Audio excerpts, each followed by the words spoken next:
Recursion in C++. If a program allows you to call a function inside the same function, then it is called as a recursive call of the function. So a function call by itself, okay, for example, fact is a function. So if inside this function I am called this fact again, okay, so this is called as a recursive call. This is called as a recursive call.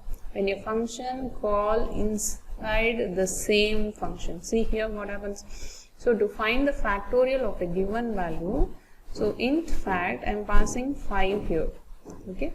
So 5 is less than or equal to 1? No. So it will come here, return n into fact of n minus 1. So what it happens, so what is the value of 5 is now? N is 5 into fact of n minus 1. 5 minus 1 is 4. So again it calls the same function, again it calls. So this is called recursive. So when it calls again, 4 is less than or equal to 1? No.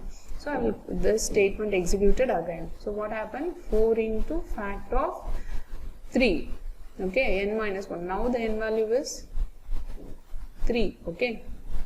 And then, so this 3 is passed again. What happened? This 3 into fact of n minus 1. That is, this fact of 3 will return 3 into fact of 2.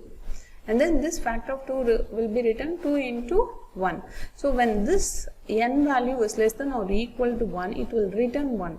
So return 1 means this everything will be executed in a stack again this way. So 5 into 4 into 3 into 2 into 1, that is 1 into 2, 2, 2 into 3, 6, 6 4 are 24, 24 into 5, 120, the answer will be printed. So this is the purpose of recursive function.